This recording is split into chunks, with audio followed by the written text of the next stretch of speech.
듣는 사람이 행복한 라디오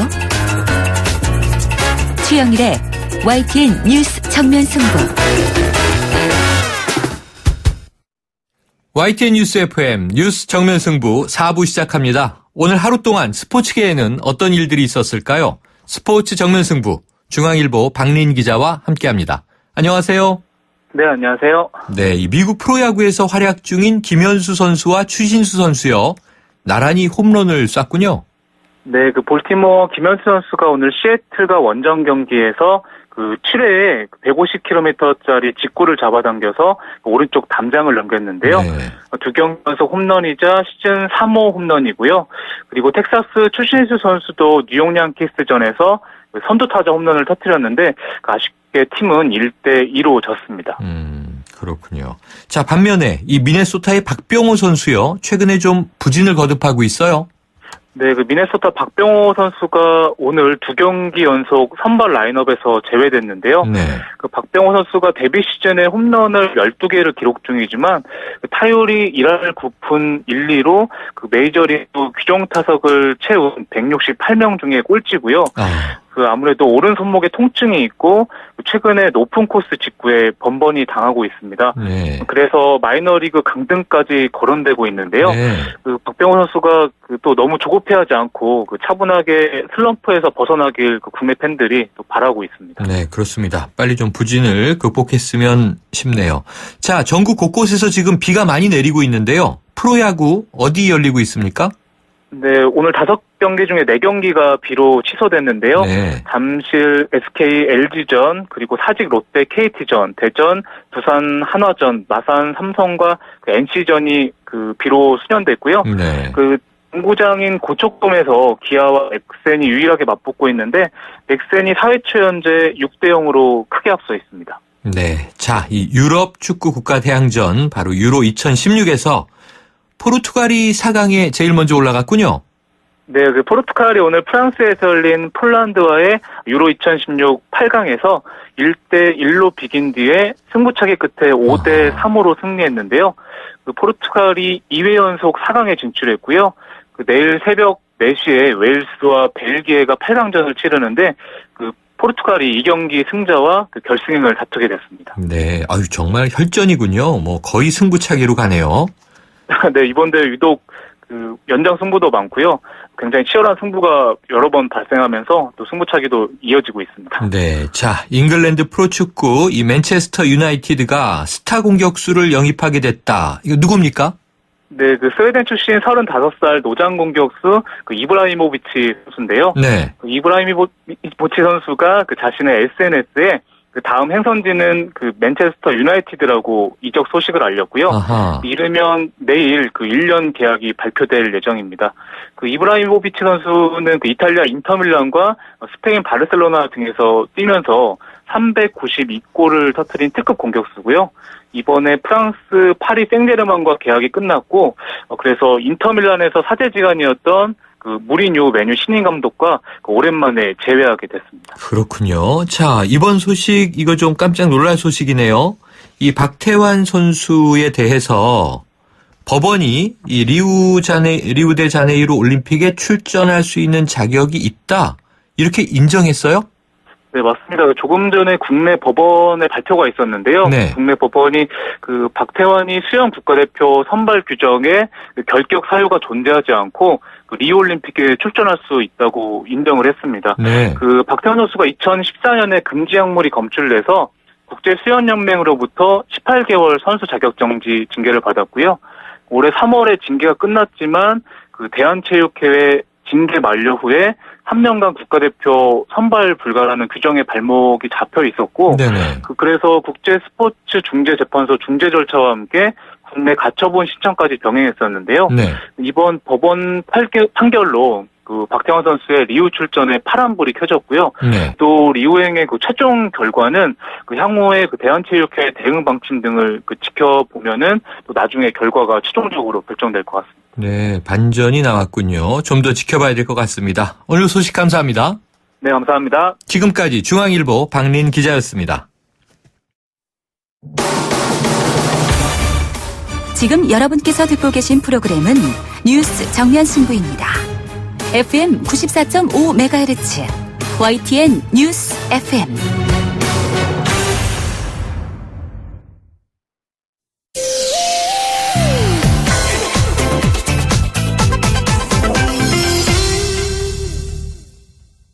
네, 하반기부터 달라지는 게 많은데요. 각 분야별로 살펴보겠습니다. 한국경제신문의 정인설 기자 전화 연결돼 있습니다. 정 기자님 나와 계세요? 네, 안녕하세요. 자, 먼저 이 주식 시장에서 변하는 게 있다고요?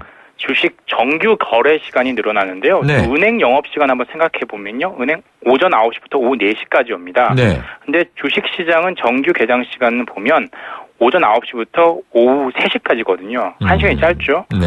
선진국과 비교해서도 그렇습니다. 일본, 중국하고는 거의 같고요. 미국이나 영국 같은 경우는 4시나 4시 반까지 정규 개장을 합니다. 네. 그에 맞춰서 조금 늘리는 건데 오전 9시에서 오후 3시였던 걸 오전 9시 개장 시간은 같고요. 폐장 시간을 오후 3시 30분으로 30분 연장을 하고요. 주식 사고 팔아보는 분 다 아시겠지만 시간의 거래, 시간의 시장이라는 게 있습니다. 네. 정규 거래 끝나고 10분 후부터 시작하는데 그건 그대로입니다. 3시 반에 끝나니까 3시 40분부터 6시까지. 그대로 결국은 30분 줄어들지만 끝나는 시간은 마찬가지가 되는 거죠. 네, 자 그렇군요. 그럼 이 투자와 관련해서 또 달라지는 부분이 있습니까? 계좌 이동제라고 한번 들어보셨을 텐데 네네. 자동 납부 계좌를 일괄적으로 변경할 수 있는 제도죠. 작년 7월부터 시행이 돼서 단계적으로 점진적으로 확대되고 있는데 만능통장이라고는 개인종합자산관리계좌 ISA 계좌에는 적용이 안 됐거든요. 네. 왜냐하면 이 ISA 같은 경우는 올해 3월 14일부터 처음 판매가 됐습니다. 네. 까지 거의 적용이 안 됐던 건데 이러면 이달 중에 이제 이걸 다른 금융사로 계좌를 이동할 수 있게 됩니다. ISA는 1인 1계좌밖에 안 되거든요. 네. 비과세고 이래서 상당히 많이 가입을 하고 있는데 움직일 수 없게 하면 문제가 된다는 거죠. 그래서 은행에서 증권사로 내지는 증권사에서 다른 은행으로 이렇게 이동할 수 있게 되고요. 알파고 때문에 열풍이었죠. 인공지능. 사회 각 분야에 다 적용이 됐는데 투자 분야, 자산관리 서비스에도 마찬가지로 적용이 됩니다. 그래서 내 투자, 내 포트폴리오를 로봇에게 맡기는 거 어때? 라고 하는 게 이제 시작이 된다는 거죠. 7월 중에 공개 수익률 테스트가 실시가 되고요. 여기서 검증된 로봇 중심으로 로봇 어드바이저는 11월부터 직접 소비자 자산을 내 투자를 운용할 수 있게 자문을 할 수 있도록 제도가 도입이 됩니다. 인공지능과 상의해서 투자하는 시대가 열리고 있습니다. 자, 요즘 운전학원 또 면허시험장마다 그야말로 이 북새통이라고 하더군요. 이 시험 까다로워지는 이 문제가 남아있는데 이게 까다로워지기 전에 면허증을 따자 이런 분들이 많기 때문이겠죠? 맞습니다. 막차를 타자라는 건데요. 네, 얼마나 어려워지는 건가요? 맞습니다. 2011년 6월에 규제 완화다라고 해서 운전면허 시험이 좀 쉬워졌습니다. 그래서 이른바 일각에서는 물면허 아니야라고 이제 이런 비아냥도 있었는데 네네. 왜냐하면 예전에 1990년대 2000년 초반 생각해보면 T자, S자 경사로 이런 거 다 생각이 나실 겁니다. 저는 했어요. 네. 저도 했습니다. 그런데 지금은 이런 게 없습니다. 경사로도 없고요. T자도 없습니다. S자는 당연히 없고요. 이번에 이르면 오는 11월부터 바뀌게 되는데요. 이제 일단 학과시험, 필기시험이 문제은행의 어떤 총 문항수가 730개에서 1000개로 늘어나고요. 네. 기능 코스 같은 경우에는 방금 말씀드린 것처럼 경사로 코스 그리고 T자 코스 이게 부활하고 S자는 그대로 없습니다. 이렇게 어려워지면 좀 걸리는 게 있죠. 면허 따기도 힘들어지고요. 많이 떨어지면 사당 오락 경우도 있을 수가 있고요. 네. 운전 전문학원에서 많이 따시는데 학원비가 올라가겠죠. 운전면허 시험 쉬워진다고 학원비는 잘 안 내려가는데 이렇게 어려워지면 학원비도 오를 것으로 예상이 되고요. 중국 사람들 요커들 한국에서 운전면허 따기 쉽다고 이런 관광 상품도 있었잖아요. 네네. 앞으로는 구경하기 좀 힘들어지지 않을까. 원정 면허 이것도 없어지겠군요. 맞습니다. 면허 관광. 그렇습니다. 네, 자 이제 11월까지는 계속 북새통이겠군요. 그렇습니다. 자 그리고요 이 보복 운전에 대한 처벌이 강화된다면서요. 자 운전하면 저도 마찬가지지만 성격이 좀 나빠지잖아요. 화가 많이 나서 네. 보복 운전 불끈불끈 하는데.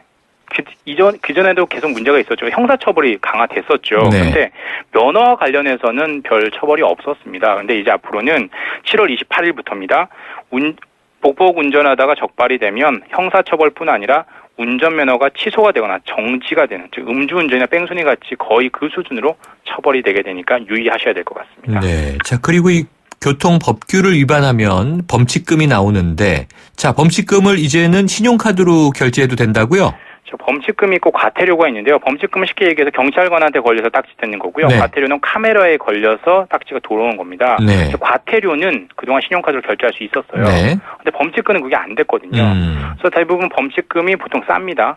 10,000원에서 30,000원 정도 과태료보다 싼데 대신 벌금이 매겨지죠. 그래서 대부분 네. 사람들이 과태료를 냈는데 범칙금을 좀 더 많이 낼 수 있도록 이제 유도를 하는 것 같은데요. 그래서 신용카드로 범칙금도 과태료와 같이 결제를 할 수 있도록 23일부터 바뀌게 됩니다. 네. 자, 이번에는 교육복지 분야에서 바뀌는 제도 알아보죠. 자, 오늘부터 이 맞춤형 보육제도 참 논란이 많았는데 시작이 된 거죠? 그렇습니다. 이제 어린이집에 맡기는 부모님 입장에서는 어떻게 종일 계속 맡기고 싶잖아요. 근데 너무 많이 맡기다 보니까 이제 외벌이 호벌이 가정 같은 경우는 내지는 뚜렷한 이유가 없는 어린이 같은 경우는 하루에 6시간 이걸 맞춤반이라고 정했는데 네. 너무 반발이 심했죠. 그래서 뭐 약간 타협점으로 만 36개월 미만의 어린 아이를 둔 2명까지는 종일반에 넣도록 오늘부터 바뀌게 되고요. 오늘부터 네. 바뀌었습니다. 이게 최대 6시간까지 반일제를 이용하는 외벌이 가정 같은 경우는 더 맡겨야 될 때가 있잖아요.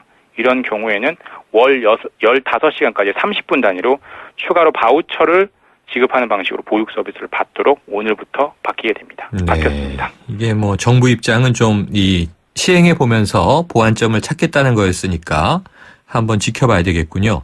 자, 그리고 이 제왕절개 비용 부담이 줄어든다. 이건 어떤 얘기인가요? 한국만큼 제왕절개가 많은 곳이 별로 없죠. 네. 지금 임신부 3명 중에 1명이 제왕절개로 출산을 한다라는 통계가 있고요. 네. OECD 국가 중에 30여 개국 중에 5위라고 해요. 네. 제왕절개하면 회복도 늦고 입원도 오래 해야 되니까 입원비가 만만치 않습니다. 보통 일주일 이상 하고요. 100만 원 이상 내게 되는데 네. 이 비용 부담을 좀 줄인 거죠. 지금은 제왕절개 한 그 비용 부분의 20% 정도를 본인 부담금으로 했는데 네. 오늘부터는 본인 부담이 5%로 낮아지고요. 네. 제왕절개할 경우에 보통 무통주사 많이 맞습니다. 이것도 네. 5%만 본인이 부담할 수 있도록 해서 약간 부담을 경감을 시켜줬습니다. 네. 한 4분의 1로 떨어지는군요. 전체 비용의 4분의 1은 아니고요. 그렇죠, 제왕절개와 그렇죠. 관련된 부용의 4분의 1이 되는 거죠. 자, 그리고 임플란트 비용 부담도 덜 수 있다면서요. 오늘이 다들 모르시면 치아의 날이라고 해요. 오늘이요? 그렇죠. 네네. 왜 이러냐 하면 매년 7월 1일부터 틀니와 임플란트 관련돼서 뭔가 제도가 나왔습니다. 오늘도 마찬가지인데요. 기존의 틀니와 임플란트의 보험 적용 대상 범위를 70세까지였거든요. 오늘부터는 만 65세 이상으로 확대가 됐습니다. 그럼 대부분 이제 어르신 대우를 만 65세부터 하니까 이걸 확대를 했는데 지금은 치아 하나 틀리하면 140만 원 이상이고 임플란트는 200만 원 이상 드는데 이번에 이걸 급여를 확대를 해서 53만 원에서 65만 원 정도로 현재 비용보다 한 40% 수준으로 3분의 1 가까운 수준으로 이렇게 줄여 경감을 시켜줬습니다. 네, 이게 7월 1일이 치아의 날이라는 것도 오늘 처음 알았습니다. 이거 국가에서 정한 건 아니고요. 네. 치과 의사 협회에서 정한 겁니다. 네, 그럼 이게 뭐 따로 제한 조건은 없습니까? 무한정 부화장 해줬으면 좋겠는데 약간의 제약이 있습니다. 지원 내용은 이제 틀리는 7년에 한 번씩 할 수 지원을 해주고요. 나머지는 본인 부담으로 해야 되고요. 네. 임플란트 시술 같은 경우에는 어금니와 앞니 등 1인당 평생 2개 치아까지 건강보험으로 적용을 받을 수 있고 나머지는 일반 민간보험이든 자신의 자비로 부담을 해야 됩니다. 네, 자 무조건 다 되는 건 아니군요. 자, 국민연금 어떻게 바뀌나요? 국민연금 관련해서 경단녀라는 얘기 다 들어보셨을 거예요. 경력단절 여성인데 네. 경력단절돼서 돈도 못 버는 것도 서러운데 국민연금 관련해서 불리한 점이 있었어요. 네. 뭐냐면 국민연금 수급 나중에 만 65세 이상이 돼서 수급을 할 때 받으려면 최소 가입 기간이 10년 이상이어야 되거든요. 근데 보통 여성분들이 남자들도 마찬가지죠. 직장 경력 기간이 10년이 안 될 수가 있잖아요. 네. 그러면 한 5, 6년 낸 거 그게 돌아오면 타불이 될 수가 있거든요. 이런 부분에 대해서 무소득 배우자라고 해서 직장이 없다 하더라도 납부 이력이 없다 하더라도 보험료를 추후에 납부할 수 있도록 해둔 거죠. 이 무소득 배우자라는 이유만으로 어떤 그 국민연금 수급 기간을 못 채운 사람이 한 438만 명 정도 된다라고 해요. 네. 이 부분은 그런 분들을 구제할 수 있는 길이 좀 열렸다라고 볼 수 있을 것 같습니다. 네. 자, 119와 같은 신고 전화 번호가 통합된다. 어떻게 통합되는 건가요? 123번이 무슨 번호인지 아시나요? 123번이요? 네, 있으면 정기 고장 신고라고 해요. 118번은 개인정보 침해 번호라고 해요. 누가 알죠? 아무도 모릅니다. 네네, 그러네요. 21개 정도 이런 3자리 단축 신고 번호가 있는데 아하. 아무도 모른다는 거죠. 네네. 그래서 이제 아는 것만 그걸로 통일시킨 겁니다. 119 다들 아실 거예요. 그렇죠. 재난하고 사고 전화고요. 범죄 신고 전화 112 이것까지 네. 알고요. 나머지는 110-110이다 이렇게 생각 3개 번호만 외우시면 됩니다. 일단 오늘부터 광주 전남 지역부터 시범적으로 도입이 되고요. 10월 말에 전국에 전면적으로 시행이 되게 됩니다. 그렇군요. 자, 119, 112는 알고 계시니까 110만 기억하시면 될 것 같습니다. 그렇습니다. 네, 오늘 소식 고맙습니다. 감사합니다. 네, 지금까지 한국경제신문의 정인설 기자였습니다.